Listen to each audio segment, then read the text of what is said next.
हिंदुस्तान ही खालिस्तान है और सारा खालिस्तान ही हिंदुस्तान है। पंजाब के नंगल और लुधियाना में कुछ कार्यक्रम थे। प्रश्नोत्तर के दौरान वहां आमंत्रित मुख्य अतिथि से खालिस्तान समर्थक एक बंधु ने प्रश्न किया, खालिस्तान की मांग पर आप क्या कहना चाहते हैं?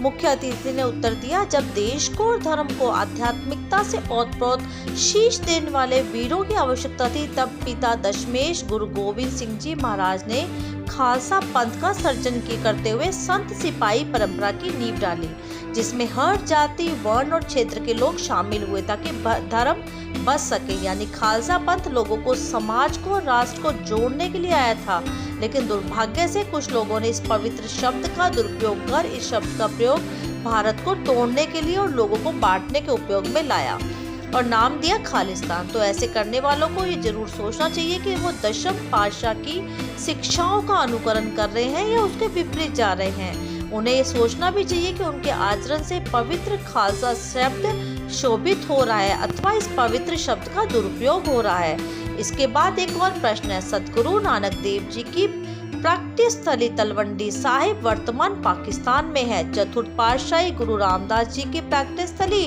चूना मंडी लाहौर में, और वह भी दुर्भाग्य से आज पाकिस्तान में है। दशम पातशाह गुरु गोविंद सिंह जी का प्रकाश बिहार के पटना साहिब में हुआ, तो वहां पर खालिस्तान का प्रश्न है। तो हमें आपको ये पूछना पड़ेगा कि जो खालिस्तान आप मांग रहे हैं उसमें हमारे गुरुओं की प्रैक्टिस स्थली शामिल होनी चाहिए कि नहीं। प्रश्न पूछने वाला मौन था, तो उन्होंने कहा कि करतारपुर साहिब जहां गुरु नानक देव जी ज्योति जोत समाये थे वो आज पाकिस्तान में है। पंचम गुरु अर्जन देव जी ने लाहौर में शरीर छोड़ा और दशम पातशाह गुरु गोविंद सिंह जी महाराज नांदेड़ साहिब महाराष्ट्र में ज्योति जोत समा गए। मुझे इतना ही पूछना है कि जो खालिस्तान आप मांग रहे हैं उसमें हमारे गुरुओं के ज्योति जोत में सामने की स्थली आनी चाहिए या नहीं आनी चाहिए।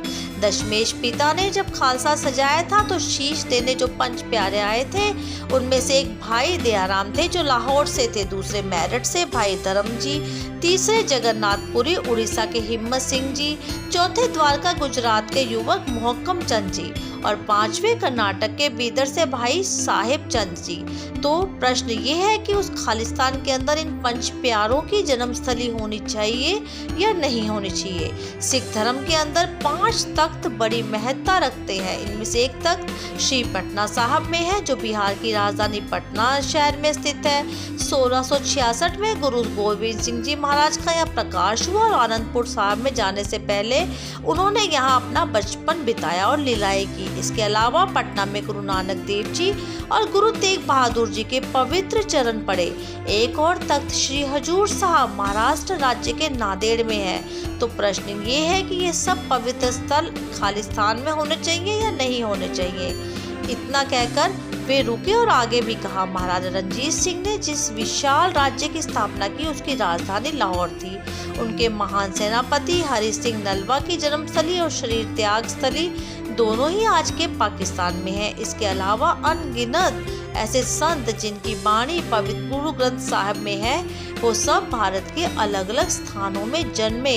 तो क्या ये सब पाकिस्तान या खालिस्तान में होना चाहिए या नहीं होना चाहिए? इन सारे प्रश्नों के उत्तर तभी मिल सकते हैं जब ये सारे ही स्थल तभी खालिस्तान के अंदर तभी आ सकते हैं और ये माने कि सारा हिंदुस्तान ही खालिस्तान है और सारा खालिस्तान ही हिंदुस्तान है, दोनों अलग अलग नहीं है। मान लो अगर आपको खालिस्तान ले भी लिया तो क्या इन जगहों पर वीजा और पासपोर्ट लेकर हम जाएंगे या आज जो हमारे अपने हैं वो कल अलग हो जाएंगे? आप तो बड़े छोटे मन के हो जो इतने ही से खालिस्तान मांग के खुश हो रहे हो। मैं तो आपको खालिस्तान में पूरा अखंड हिंदुस्तान दे सकता हूँ। तो आज हमें सोचना पड़ेगा कि क्या ये हमारा प्रश्न सही है या खालिस्तान हिंदुस्तान में है और सारा हिंदुस्तान खालिस्तान है। हमें इस पर विश्वास करना पड़ेगा।